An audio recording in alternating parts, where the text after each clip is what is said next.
Welcome back, you guys. We have a special guest today, Sewa Kroetkov. Well, yeah. I tried. So we are going to review his setup. Not everybody rides something exactly like what he's got under his feet.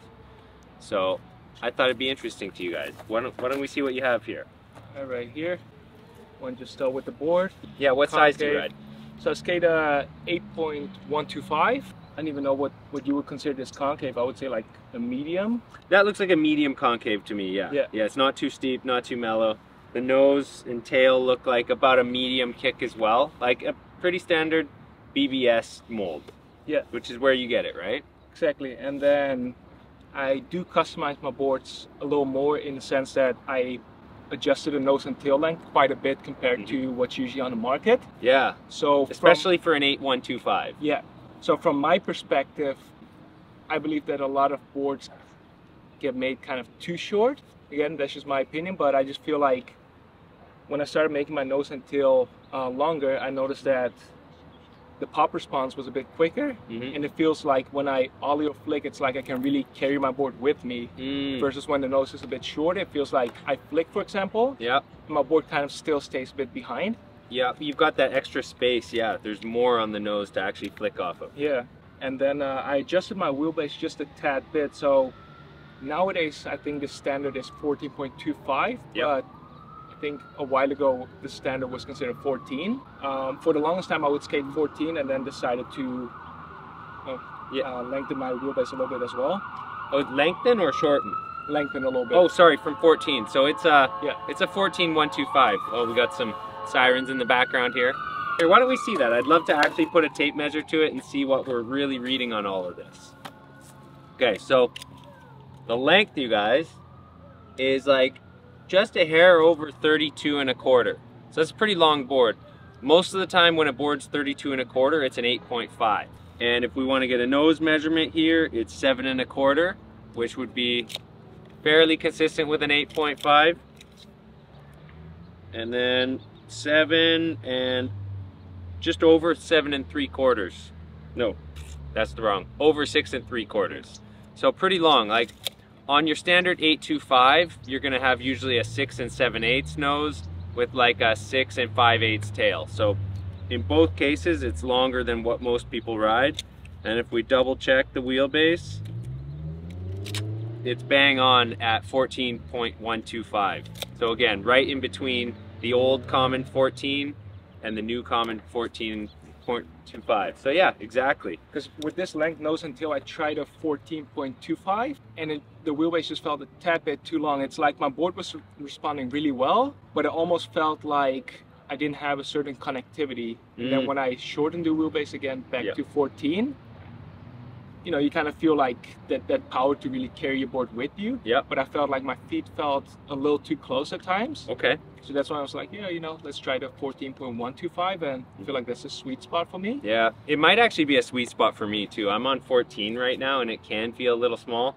All of my rotational tricks are way easier on a tighter wheelbase, but I definitely do feel that like I've come up a little short sometimes on my flick, like for kick flips and stuff. And I do have to say though, because I released like some kind of like one-off drops, I do believe that this board length is going to be too long for the majority of skaters. I think it would, yeah. So as I was saying, I feel like the majority of what's on the market is too short in my opinion.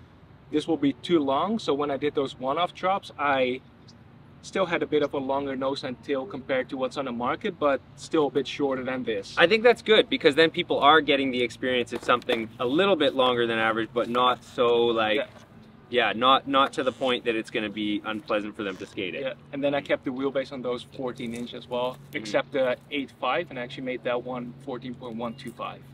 You know, it's actually nice to find an 8.5 and, you know, like wide boards that still have a tighter wheelbase. That's becoming more and more common. I think the old 8.5s were really based off vert boards. Probably, yeah. So how tall are you?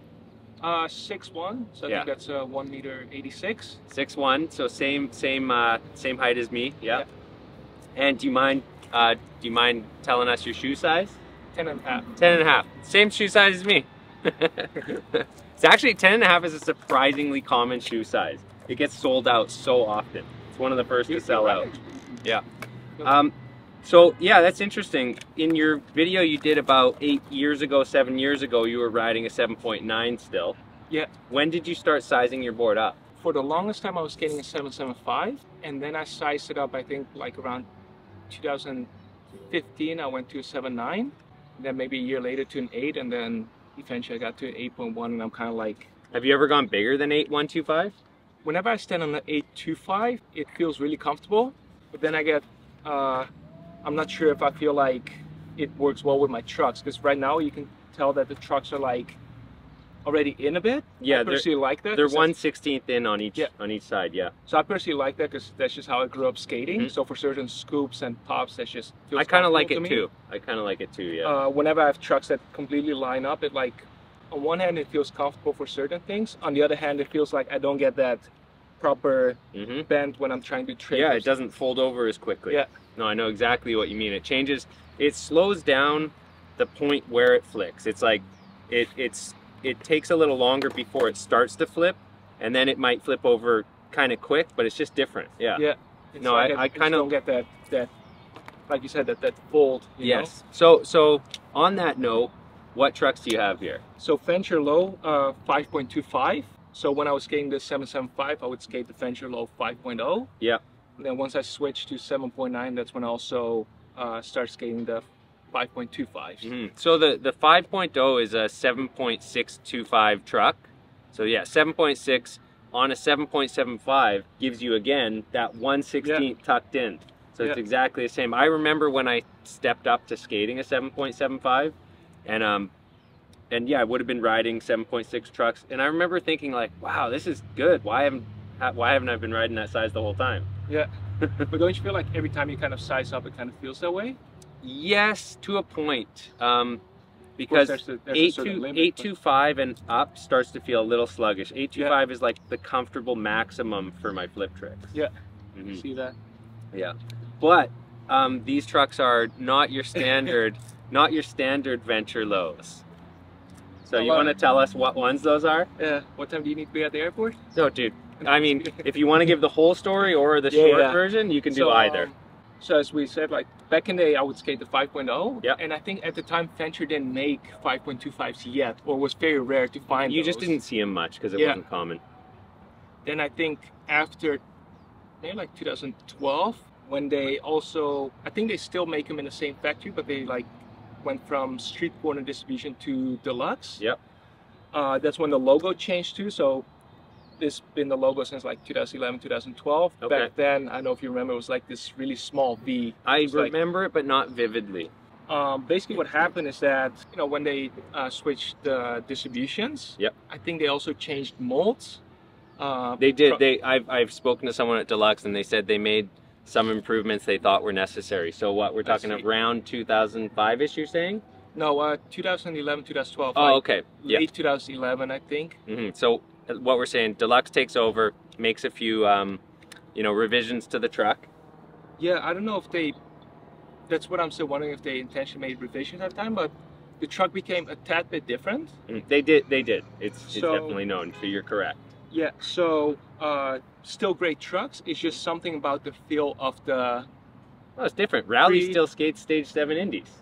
I heard that. Yeah. And I'm on the same page with him when, if I see someone riding the old Venge, I'm like, yeah, they know off you. They know what's up, right? Yeah. Or they don't. You're hoping they don't so you can buy them. Oh, yeah. Yeah, exactly that point. And yeah. If you have old Ventures, hit them up. Going on like eBay and stuff, and like, yeah, just finding... But you got lucky. You have a supply now, right? Yeah, so there was a shop in LA that had boxes of the old Ventures. Yep. So, yeah, in the beginning I just bought a set because the feel was just what I was used to from skating all, you know, Ventures all those years. Yeah, if you don't have to change, if the truck works for you and you don't have to change it, there you go. Yeah, so I found the shop's been around. It's a classic shop, LA Skate. Okay, so a set of Ventures, those felt really good, and then I went back to basically buy whatever boxes he had left, just full of Ventures. So I spent a good amount of money getting the old Ventures back, so to speak. Yeah. So that's basically what this is. Yeah, let's show a comparison. That's why I have my board here. It might be hard to pick up on camera,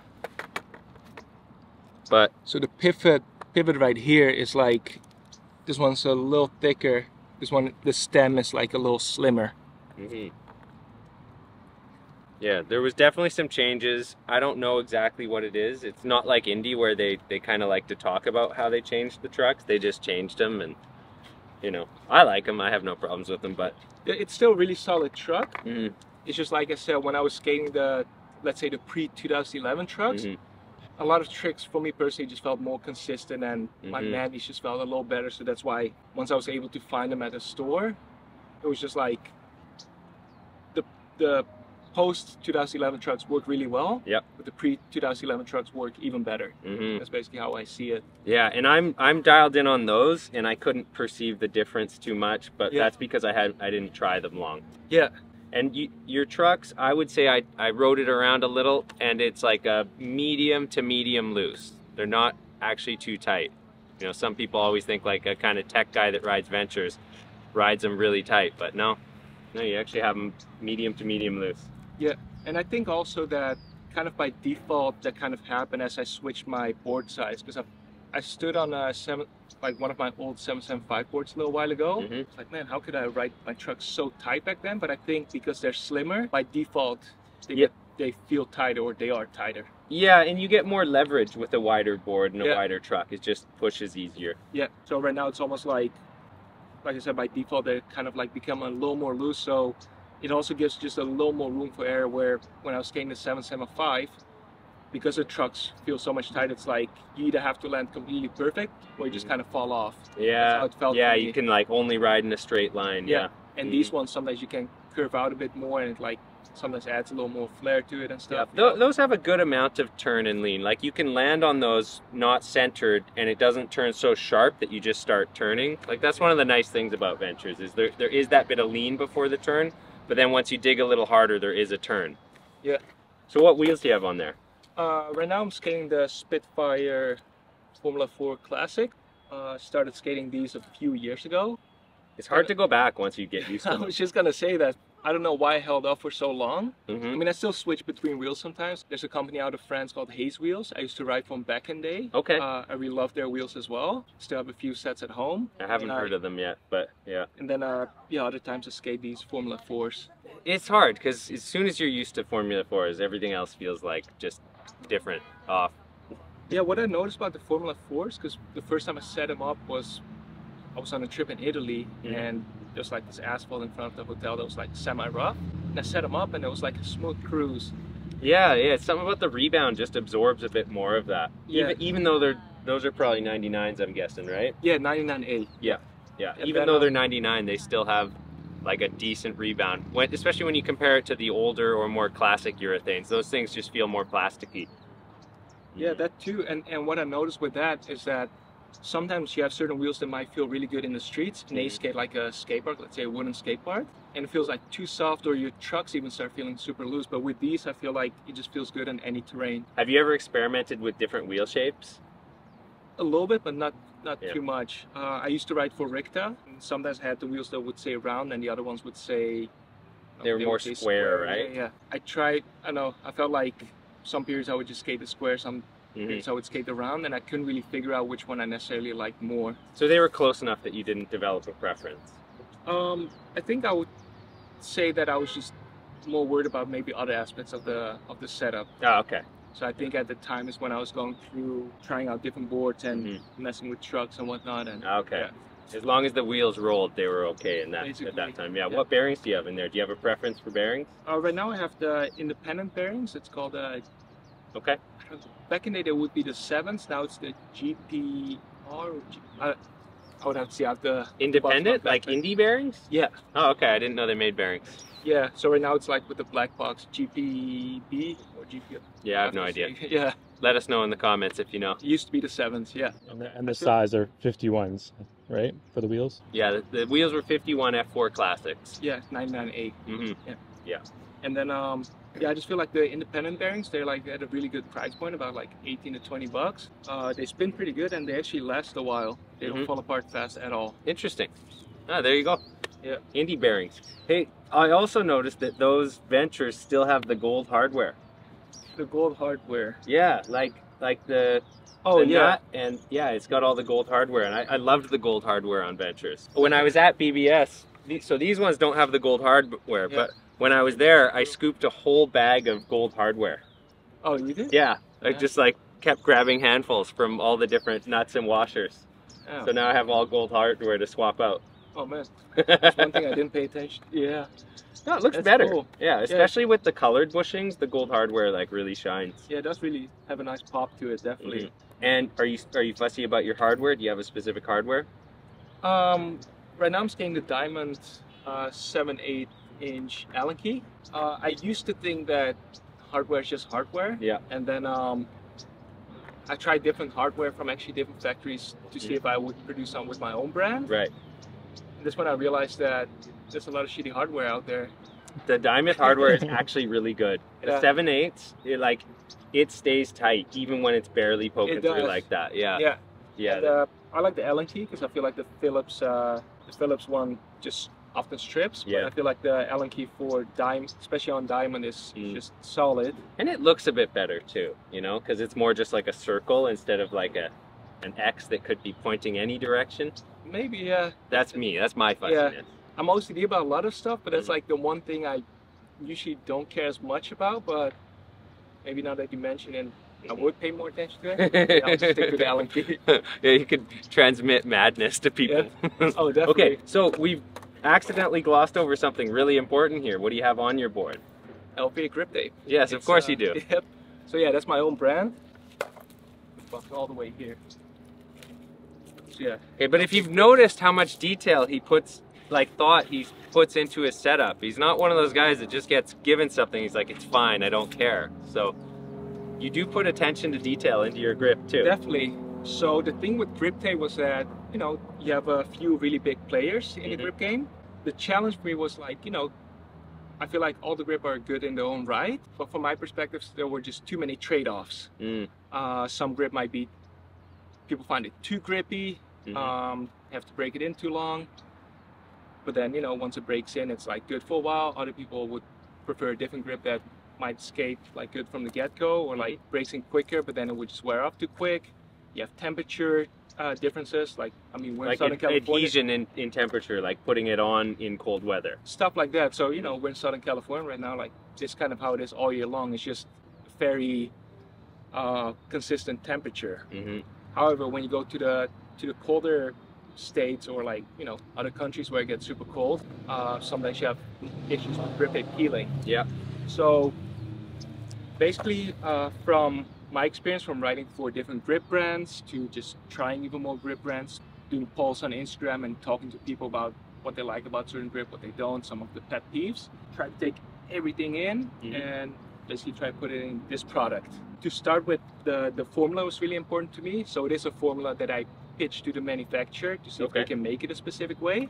So the goal was really to have a grip tape that's like you can feel it. And I have to say the hand feel sometimes is a bit can be misleading sometimes, but it gives you a good gauge, so to speak. Yeah. So I want to have a grip that's like a nice real gritty. When you set it up and you stand on your board, like you really feel connected to your board. Like it's stuck to your feet. Yeah. I'm one of those people that actually likes a really grippy board. Yeah. But you know what I mean? Like when it's gritty, it's like you really feel that like your board is an extension of you, and you really get that good board feel. I know exactly what you mean. Yep. However, I also want to make sure that you don't feel like you're glued to the board. Okay. So I want to make sure you have a good foot maneuverability from the get-go, and you can flick. Good. You called that flick release. Flick release, yeah. Yeah, just patent the flick release. Basically, because like, again, as I was saying, some of the grip would be really grippy from the get-go, and you would flick, but it just wouldn't release easy. Also, a little side note, like back in the day, you know, growing up in Holland, we had a grip tape at a skate shop that was like a cheaper grip, and at the time, I was like, well, when you feel that cheaper grip, it feels as grippy as some of the grippier ones, but I was like, might as well get the cheaper one because it feels the same. Then I would set it up and it just wouldn't flick at all. And that's why the flick release came to mind. Okay. Yeah. So yeah, having a good flick release from the get-go and good foot maneuverability while still being super grippy. So you basically set it up, it's good to go, you don't have to sand it down or anything. Yeah. And then another aspect was the longevity. I actually kept a diary to make sure that like the grip can actually outlive your board. Right. Because we all know that it's just a pain in the ass to have to re-grip a board, or if your board is still really good, it sucks if your grip wears out. 'Cause Yes. now you don't enjoy your board It anymore. makes it feel older. Yeah. Like weeks older. And you want to feel confident on your Mhm. board too, you know. So, Mhm. and then you know, perforate, of course. I feel like nowadays that should be the standard. but Yeah, so you don't still get just- bubbles. Yeah, still Mhm. just want to point it out. Yep. Then I made the sheets just a tad bit wider, 9.25. Okay, Yeah. so if you the wide board riders, 9.25. It'll just fit a 9. A lot of kids nowadays start on 8.5 boards. Boards are wide right now. Yeah. Yeah. Like consistently wide for the Yeah. most part. I was skating it last night. We got to skate the primitive park, which is like full of wax and you know, it's fairly dusty. My wheels are cleaned off now, but they were like caked. I still had a lot of like I never felt like my board wasn't attached to my feet. So It's good to hear. yeah, it was good. I enjoyed it. Then another aspect, last but definitely not least, is we just talked about the temperature aspect. Mhm. So what I basically did was I put my grip tape in the freezer for a whole day, then took Uh-huh. it out, put on my board, start skating. The testing isn't proper enough that way because you know once you come Right. outside it's warm. Mhm. So I did have some people in Pennsylvania as well as New York help me a bit on that front where That's I would good. send them some sheets. It would be winter time and they would set it up and just tell me whether it would start peeling or not. And Okay, it passed that test. It didn't peel. that's good. So that way I feel like, you know, I just try to really make sure that everyone can basically enjoy this product. Because I know certain grip too that people would say, well, I love this grip, but it starts peeling. So during winter months, I switch over to a different one. Yeah, I've heard that. Yeah. Mhm. So again, I just want to make sure to try to really put everything that people like into one product and Mhm. remove everything that people don't like. Yeah, that's good. I got another sheet. It's January right now, so when I go back to Vancouver, I've still got some grip that'll stick to my board. Okay, awesome, man. I mean, I think that pretty much rounds out, unless you have any other additional notes on the board. But I think that's it. it'd be cool just to see you skating it. Yeah, I think the only thing I missed a bit on the deck itself was the amount of fingers flat. Back in there, I used to not even pay attention to that. Mhm. I just felt like whatever boards I was getting were good. Every trick felt good. And then I remember getting boards where the nose and tail would kind of kick up really quick after the ball. And all of a sudden, it's like my pop timing was off. Like it wouldn't hit. And I couldn't hold my manis anymore. That's when Yeah. a friend pointed out like, oh, how many fingers flat is it? So what's your preference? So here's where it gets tricky. We just talked to PJ Lett the other day. Yeah. He's totally right. He says, you know, having fingers flat is kind of like you need to put a number on it. When I'm like kind of trying to gauge it, it's kind of like about 2.5 to 3 fingers flat. Yep. And then it kicks up. That feels good to me. But he's right. I do want to start putting a number on it to know exactly how many millimeters it is. It's so hard to measure because it's a gradual thing. Yeah. Yeah. So And most boards will have, so your nose is about 2 to 2 1/4. Yeah. And the tail is like 2 1/2. So it is shifted a tiny bit this way, which Yeah. is really common. Most boards do, and it's actually to my preference. I see. Yeah. And then what I noticed too is that depending on your wheelbase, it shifts too. Yes. Because when I was skating a 14-inch wheelbase, the amount of flat space would be just that tiny bit more. Yeah, the 14s can be pretty long, and you were Yeah. riding the dwindle boards for a long time. Some of those had a lot. Yeah. And like I said, like back in it, when I started getting dwindle boards, Mhm. they had that good amount of fingers flat and Mhm. everything just worked. And then once I got the boards without it, that's when I was like, shit, like I need to go back to whatever I was getting before. Yeah, to make it work again. And when the friend told me about like, you know, these fingers flat, that's when I started paying attention to it. But before that, I never did. That was the only thing I knew when I started the channel, was that I liked a little bit less space than more. Really? Yeah. Anything specific? Well, it's because I had more pop on a board with a bit less. But I also rode indies, so that Yeah. could change it. There's a few minor trade-offs because I do notice that this one is like has a little bit less flat space than my previous batch. Mhm. And it's just a little bit harder for me to hold manis, Yeah. but it does snap a little different, Yeah, maybe it's- even a little higher. It's absolutely the trade-off between control and pop. Yeah. But yeah, as PJ said, I don't want to, you know, make myself crazier than I already feel, but Mhm. I do agree that if you really want to dive into it, you have to really put a number on He it. is correct. Yeah, you can't gauge it if you can't measure it and Yeah. put a number. And we also didn't even talk about the shape of the kicks. Totally missed that. 'Cause, Oh, yeah. Yeah, tapered. Here, maybe you guys can, if you can get a look. And what do you mean exactly when you say tapered? Do you So mean tapered, pointy? like kind of like a spade, right? Like Yeah. like it goes to a point. It's not It's not, some boards can be grotesquely tapered where they're like, whoop, super pointy, and this is not like that. I ride a kind of blunt board. I see. I like blunt boards, but I think because your nose and tail are extra long compared to other boards, the taper doesn't start until up higher, so you still have a lot of space to slide for your feet. Yeah, because that was definitely a thing that to me this is what I'm used to. So I'm like, okay, it's a normal nose and tail. Well, you can get a better scoop on a tapered board. But then for a lot of people, they do say that like, oh, your board is pretty pointy to where I'm like, oh, I thought it was I would quote standard. A lot of boards are more popsicle or even more square. Yeah. Like myself personally, I like a nice blunt nose with a tapered tail so that I can still scoop my trays and stuff, but I have like a big flat nose to slide on for the nose slides. But that one is not, like, I could ride that. That's not a taper that I would find too difficult to ride at all. Yeah, there's definitely some boards, if I remember correctly, from back then where it was like the tail gets really pointy. Yeah. How old are you? 33. 33. Okay. So yeah, back then boards were still quite tapered. Yeah. And the really blunt and more popsicle stuff didn't come in until kind of the 2010s and stuff. That's when stuff really started getting either more round and even started to get square. Where can we get the grip? The grip tape, you can hit up your local skate shop. That's what I would recommend at first. If your local skate shop doesn't have it yet, you can always go online to albeerco.com. Make sure you also follow the page. Okay. And ask your local skate shop to carry it, if they don't have it yet. For discerning grip tape lovers. Yep. Okay. All right, thank you.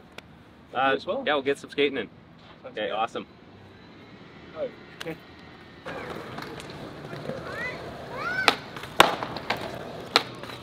Jeez.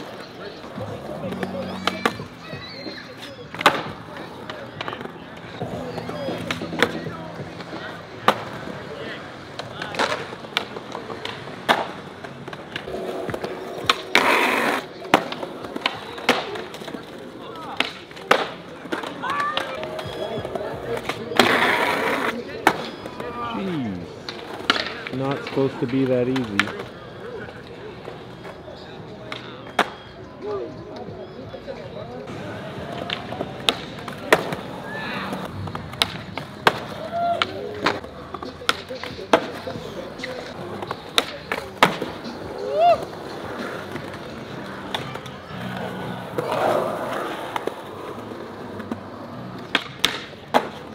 Oh.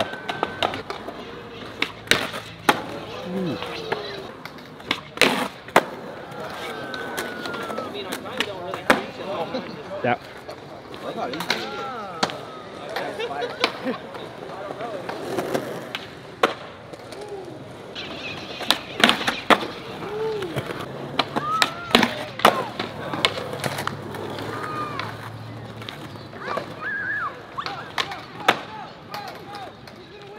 Okay, so that was about 30 minutes of Seva's skating, I'd say at most. Once he got warmed up, we turned the camera on, and it's always impressive to watch somebody that can skate at that level. Like, the lowest his tricks get, it seems like, is about 2 feet tall. And it registers on camera, but you really notice it when you're in person. It's like, sometimes they're like, I swear, 2.5 feet tall, his kickflips. Now, one of the things I love about this is that it dispels the commonly held belief that you don't get pop with low trucks, because he's skating venture lows, and you cannot deny that he is getting a lot of pop on those. So it really depends on how the person uses their board. And can we just take a moment to appreciate the frontside flips as well? Like, each one of them, again, is about 2 feet tall, fully rotated. And just some of the other things, like kickflip crooked grind, that was first try, I think. The hard flip backside nose grind, the first one was only in a couple of tries, but the wheel went a little bit over, so he redid it. And last but not least, the tray flips. I mean, I've never done a tray flip that's looked like that in my life. And I'm not here to compare myself to him, right? We all do our own things. But man, that was a nice tray flip to watch. Anyways, you guys, that's enough about that. There wasn't a lot of skating to sink your teeth into, so I thought it was worth going over it and checking it out again. If you guys are like me, I'm sure you appreciated it. So that's about it. I want to say thanks for watching. Hopefully you guys enjoyed this. I look forward to doing hopefully lots more of these kind of videos. I think it's definitely one of the most interesting things is finding out what a pro rides and exactly why. And then taking a look at their skating and seeing how it may or may not help them. So yeah, in this case, he's definitely pretty tuned into his setup. My only regret is that we didn't film more when I was down there. Anyways, who knows, maybe next time. Hope you guys are doing well. Till the next one, whenever that may be.